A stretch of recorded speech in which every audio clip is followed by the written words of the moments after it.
Boa noite. Boa noite. Em São Paulo, o presidente Dilma diz que está lutando para que o país volte a crescer. Em Brasília, na Câmara dos Deputados, Joaquim Levy defende apertar o cinto para reequilibrar a economia. O Conselho de Ética deve concluir ainda este ano o processo por quebra de decoro de Eduardo Cunha.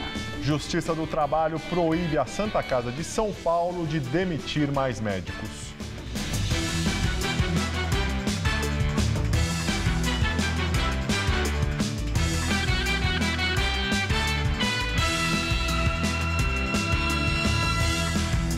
Em São Bernardo do Campo, na Grande São Paulo, o presidente Dilma Rousseff se defende e diz que nunca cometeu um malfeito em sua vida política. Mais cedo, ela cumpriu a agenda no interior do estado ao lado do governador Geraldo Alckmin, do PSDB. Pela manhã, Dilma e o governador Geraldo Alckmin participaram da cerimônia de entrega de unidades do programa Minha Casa Minha Vida, em São Carlos, no interior paulista. Alckmin falou da relação com o governo federal. Nós não disputamos, nós não competimos em políticas públicas, nós cooperamos e nós apoiamos através do Casa Paulista. Dilma reafirmou que, apesar das dificuldades econômicas, o programa habitacional vai continuar. O meu governo vai lutar todos os dias para que o nosso país volte a crescer. E eu sei que de todas os programas do meu governo, aquele que me dá mais orgulho é o Minha Casa Minha Vida. À tarde, em Piracicaba, também no interior de São Paulo, Dilma inaugurou um laboratório de tecnologia agrícola.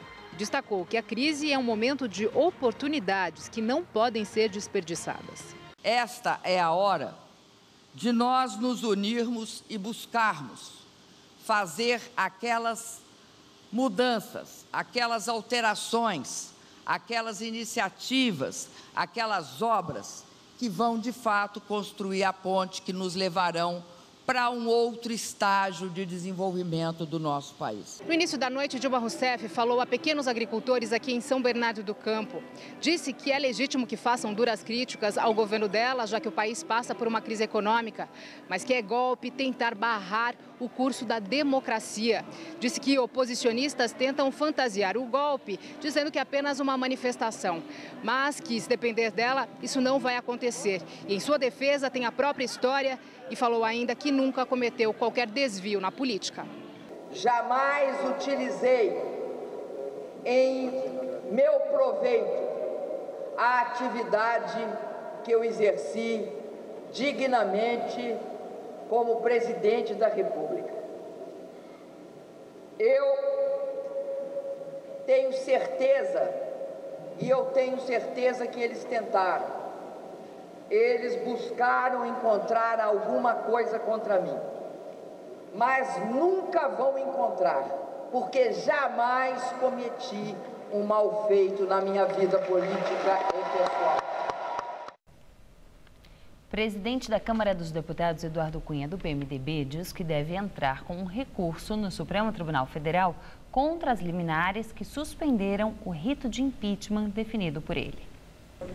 Eduardo Cunha afirmou não estar em guerra nem em trégua com ninguém, mas acha importante o Supremo analisar logo o assunto. Eu acho que não pode ter um tema dessa complexidade e aí leve tempo para ser definido. O deputado pretende estudar nos próximos dias todas as nuances do caso. Eu quero olhar pessoalmente cada detalhe. Questionado sobre a tese governista de que ele deveria aguardar a apreciação do mérito no Supremo antes de despachar novos pedidos de impeachment, Eduardo Cunha discordou. Eu devo ter lido uma peça diferente, teve uma decisão diferente da dele. Tanto que ontem eu já preferi decisões de definição. E o presidente do Conselho de Ética da Câmara, José Carlos Araújo, do PSD, disse que o processo para apurar suposta quebra de decoro do presidente da Casa, Eduardo Cunha, deve ser concluído até o fim do ano. Araújo também afirmou que Cunha não terá tratamento diferenciado. Ontem, o PSOL e a Rede entraram com uma representação no Conselho para que Cunha seja investigado por suposta quebra de decoro parlamentar. Os partidos entendem que ele mentiu em depoimento à CPI da Petrobras em março, quando disse que não possuía contas no exterior. Mas a Procuradoria-Geral da República confirma que recebeu documentos que comprovam que Cunha tem contas na Suíça, onde estaria depositado dinheiro de propina da Petrobras. O deputado nega. E agora vamos ao comentário de política com Bob Fernandes. Com 3 liminares, portanto provisórias, o Supremo delimitou ritos para um processo de impeachment. Em resumo, disse a Eduardo Cunha mais ou menos isso.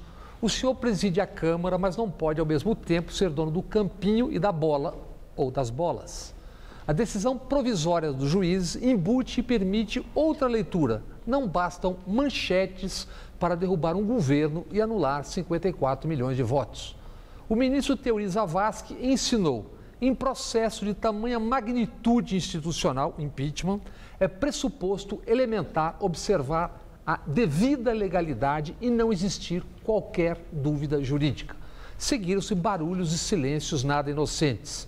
De 62 deputados do PT, 32 assinaram representação pela cassação de Eduardo Cunha.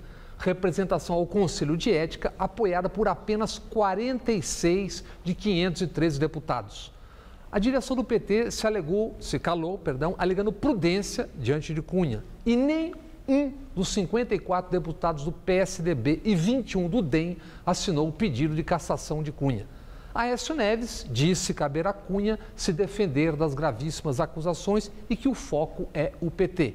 Claro, os demais, todos eles, certamente são inocentes. Em sua casa, Eduardo Cunha recebeu lideranças da oposição que busca derrubar Dilma para chegar ao poder. Expert nos semelhantes, Cunha deixou todos nus, escancarando com admirável crueza: se eu derrubo Dilma agora, no dia seguinte vocês é que vão me derrubar.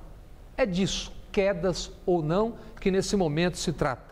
Se o impeachment chegar ao plenário da Câmara, na largada, a presidente Dilma precisará de 171 votos em 513 para manter a presidência. Já Eduardo Cunha joga para vencer a representação no Conselho de Ética, que ele controla.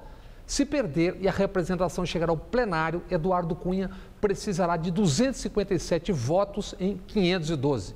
A votação é aberta numa Câmara que, até aqui, ele transformou na Cunholândia.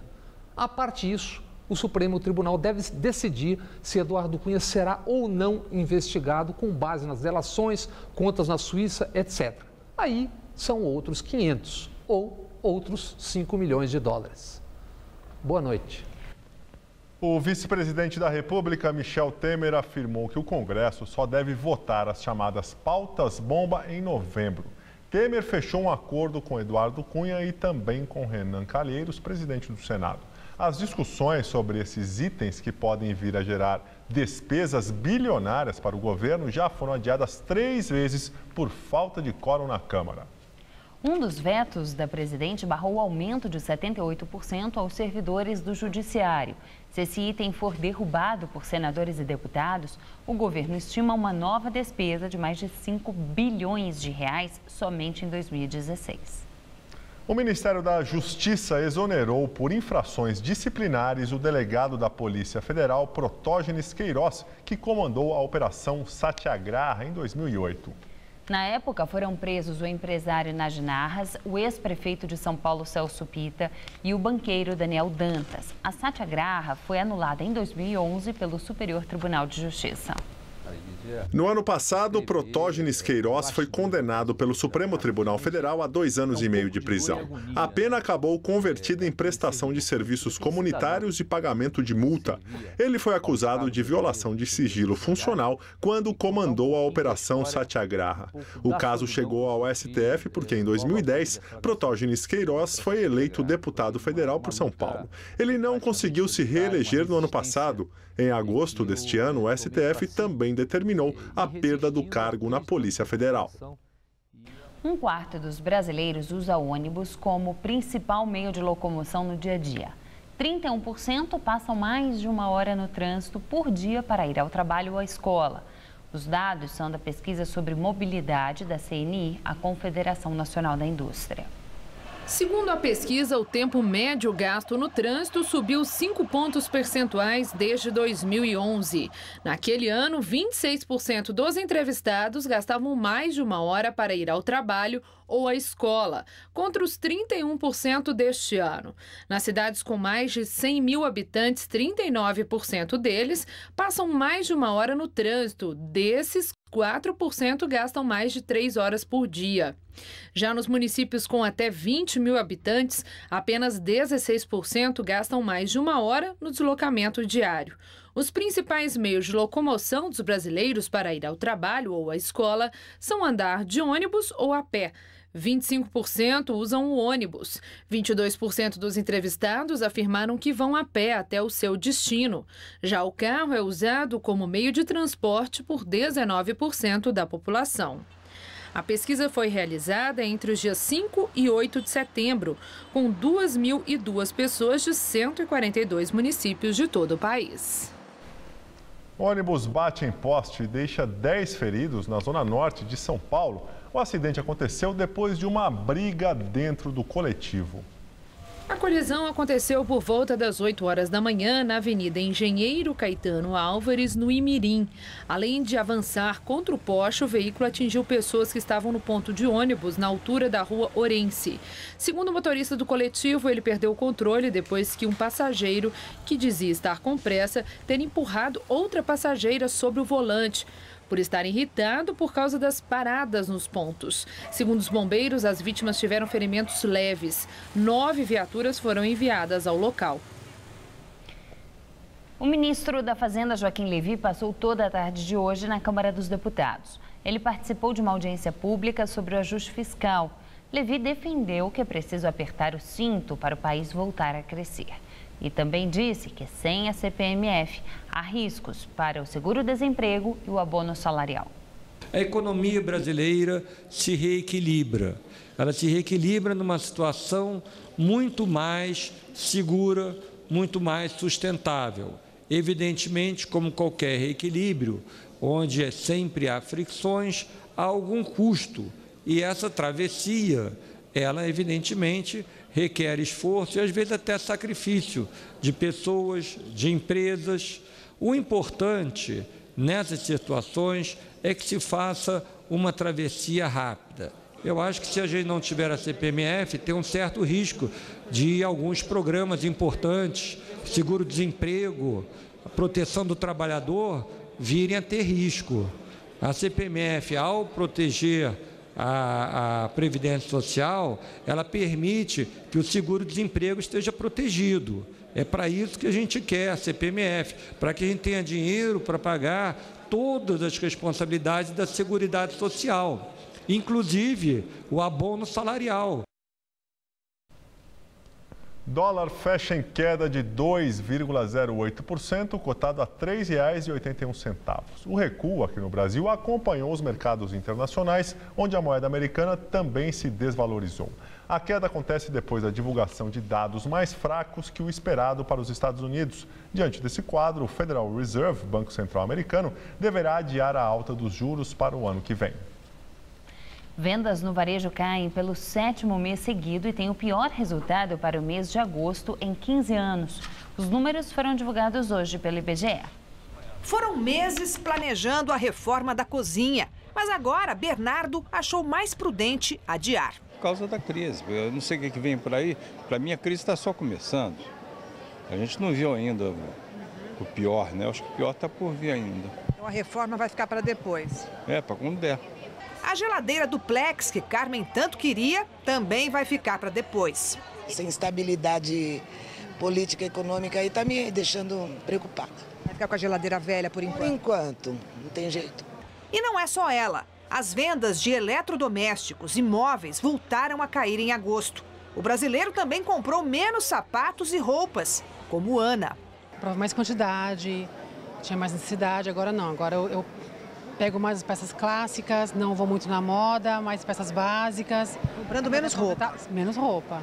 Menos roupa, com certeza. Durante 7 meses seguidos, até agosto, o comércio teve queda nas vendas, que recuaram 0,9% em relação a julho e quase 7% na comparação com o mesmo mês do ano passado.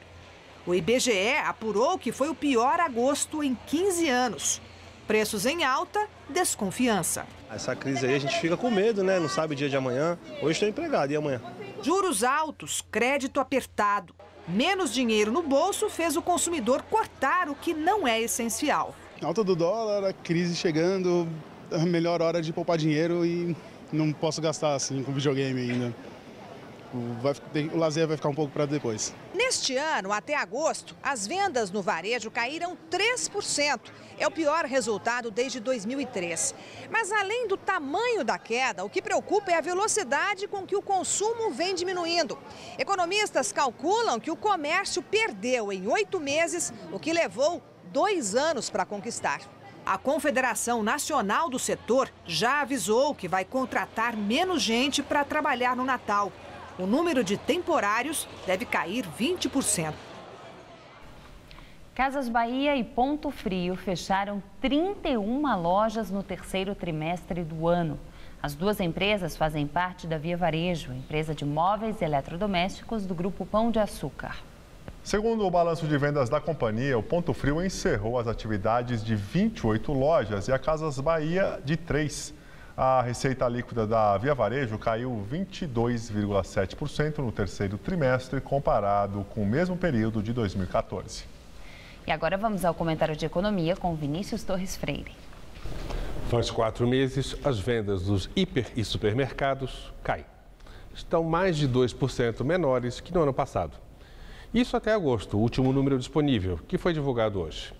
Se a crise não para nem para compras essenciais de supermercado, que dirá do resto do varejo? Queda de mais de 6% em roupas e têxteis. Queda de 12% em móveis e eletrodomésticos. Ponto Frio e Casas Bahia estão fechando lojas. Pelas primeiras estimativas, setembro foi tão ruim quanto agosto. Quando isso vai parar? Até o fim do ano, as vendas devem continuar a cair. Janeiro e fevereiro costumam ser meses mais fracos em qualquer ano. Logo, a esperança de melhora fica adiada lá pelo Carnaval ou Semana Santa. Não há motivos de melhora. As vendas caem pelos motivos conhecidos. A renda diminuiu por causa de demissões, reajustes menores de salário e inflação. O dólar ajudou a encarecer ainda mais as coisas. Não há crédito praticamente. Na verdade, o total de dinheiro emprestado pelos bancos está diminuindo. O valor dos novos empréstimos não basta para cobrir o valor do que vai sendo pago. As taxas de juros estão altas. Quem ainda tem algum dinheiro de sobra pode aplicar a taxa de juros de mais de 7% ao ano, mais inflação no Tesouro Direto. Para que gastar? Falta confiança para o consumidor. Todo mundo sabe da crise, das emissões, da recessão prevista também para o ano que vem. Menos gente vai se arriscar em financiamento longo e caro. Enfim, o país assiste inteiro, bestificado, o lamaçal da crise política, que dá raiva e medo ao mesmo tempo. Não há, por enquanto, motivos para a volta da confiança, pois ainda vai haver mais emissões e a crise política não tem data para terminar. Agora, nem mais se sabe quando os juros vão cair. Sim, infelizmente a crise deu uma piorada desde julho a agosto, graças a mais bobagens do governo, com a ajuda do Congresso. Até junho, a gente achava que começava uma recuperaçãozinha na metade do ano que vem. Agora, está tudo nublado. Boa noite. O Ministério Público vai investigar a Sabesp depois de a companhia determinar que informações do cadastro técnico e operacional da empresa vão ter sigilo de 15 anos. O decreto com a decisão saiu no Diário Oficial do Estado no dia 30 de maio. A Sabesp diz que a decisão foi para evitar atos de vandalismo em suas instalações em um eventual agravamento da crise hídrica. Na semana passada, o governo de São Paulo revogou uma resolução que tornava secretos documentos da área dos transportes. Se não houver revogação, os dados da Sabesp considerados secretos só vão poder ser divulgados em 2030. A seguir, Justiça do Trabalho proíbe novas demissões de médicos na Santa Casa de São Paulo. E luto no mundo das artes. Morre aos 77 anos Luiz Carlos Miele. Alicate. Chave de fenda. Ah, não. Perdemos? Pessoal, a campanha tá funcionando! Caixa Baú Irving, mais organização e praticidade na obra. Irving é outro nível. Olhando assim, parece um simples cartão, mas na mão de 14 milhões de famílias, ele ajudou o Brasil a avançar e sair do mapa mundial da fome. E sabe o que mais ele está fazendo? Salvando vidas. As crianças são acompanhadas e vacinadas. E assim, a mortalidade infantil caiu. Bolsa Família é mais do que renda. É uma geração inteira crescendo com saúde. Manter a caderneta de vacinação das crianças atualizada é um compromisso de quem recebe o Bolsa Família. Qual Casper você é? A minha Casper é informação. A minha Casper é organização. A minha Casper é criação. A minha Casper é luz, câmera, ação. A minha Casper é comunicação. É teoria, é prática, é oportunidade de estágio. É a melhor localização. Essa é a minha Casper. E você, qual Casper você é? Hoje no Todo Seu, tem divas que inspiram com a empresária Alice Ferreira, a música romântica do cantor Odair José e uma entrevista com o mergulhador Laurence Waba. Todo Seu, hoje 10h30 da noite.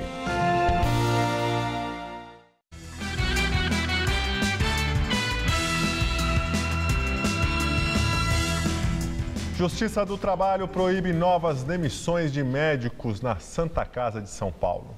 Caso desrespeite a determinação, a instituição de saúde será multada em R$15 mil por trabalhador dispensado. A ordem é resultado de um pedido do Sindicato dos Médicos que busca reverter as 184 demissões de profissionais da categoria. Ontem, a Santa Casa iniciou um processo de dispensa de quase 1.400 funcionários.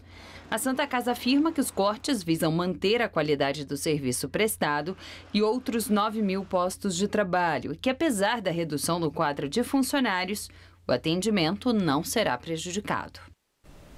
Hoje foi um dia de bastante calor aqui na capital paulista e a temperatura deve subir ainda mais nos próximos dias. Então vamos aos detalhes da previsão para todo o estado de São Paulo com Luciana Magalhães. Até o final da semana, a temperatura sobe e a umidade cai em todo o estado de São Paulo. Amanhã cedo, o sol já deve brilhar forte, o céu fica aberto com poucas nuvens e os termômetros disparam em todas as regiões. A umidade do ar deve cair bastante, em algumas áreas pode ficar abaixo dos 20%. No centro-oeste, máxima amanhã de 38 graus em Votuporanga. No centro-norte, a máxima pode chegar aos 36 graus em São José do Rio Preto e aos 38 em Araraquara. E na faixa leste, São José dos Campos deve ter máxima de 37 graus. E é bom paulistano se hidratar e tomar cuidado com o sol, pois até sexta-feira aqui na capital ele brilha forte e faz calor, com máximas de 35 e 34. E no sábado as nuvens aumentam e pode garoar pela manhã e à noite. A máxima deve cair para os 26 graus. Morre aos 77 anos o produtor musical, ator e diretor Luiz Carlos Miele. Segundo familiares, ele sofreu um mal súbito e morreu em casa, no Rio de Janeiro. Miele foi encontrado pela mulher caído no chão do escritório. Ela chamou os bombeiros, mas quando eles chegaram, ele já estava morto. Miele nasceu em 1938, em São Paulo, e começou a carreira como locutor de rádio. Eu sei que 11 anos na Rádio Excelsior de São Paulo tinha um programa chamado Meu Filho, Meu Orgulho. Se mudou para o Rio em 1959, onde trabalhou na TV Continental como diretor de estúdio. Amigo de Ronaldo Boscoli, um dos principais nomes da bossa nova, passou a produzir shows no Beco das Garrafas, reduto que reuniu Sérgio Mendes, Elis Regina e Wilson Simonal. Miele também teve uma extensa carreira como ator de cinema, teatro e televisão. Era casado havia 50 anos com Anita Bernstein e não tinha filhos. O corpo de Miele será velado amanhã na Câmara dos Vereadores do Rio. Moça do corpo dourado, sol de Ipanema, seu balançado é mais que um poema, a coisa mais linda que eu já vi passar. Rússia pede que a Organização da Aviação Civil Internacional reabra a investigação sobre a queda do avião da Malaysian Airlines, que aconteceu em julho do ano passado na Ucrânia. Ontem, o relatório final divulgado pelo Conselho de Segurança holandês apontou que o avião da Malaysia Airlines foi derrubado por um míssil Buk de fabricação russa enquanto sobrevoava o território ucraniano. Esse resultado reforça a versão de que a aeronave foi derrubada por separatistas russos. A agência de aviação da Rússia não aceitou essa versão e considerou que as provas apresentadas são falsas, além de acusar a Holanda de esconder dados importantes. A Rússia afirma que a culpa pela queda do Boeing malaio é do governo ucraniano, por não ter fechado o espaço aéreo durante o conflito entre Kiev e Moscou, que acontecia na região. O avião fazia a rota entre Amsterdã e Kuala Lumpur, com 298 pessoas a bordo.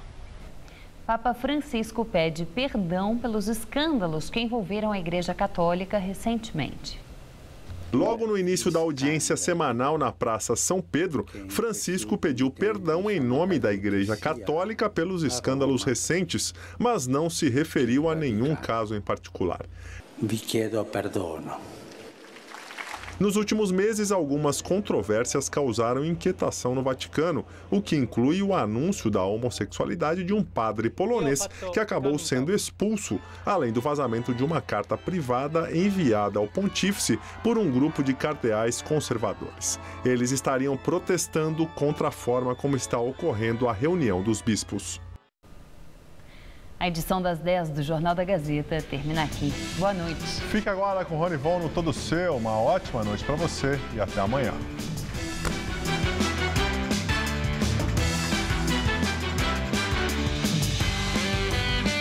Daqui a pouco, 11h30 da noite em Conectados. Confira um bate-papo com os criadores de uma série infantil. Assista agora Todo Seu.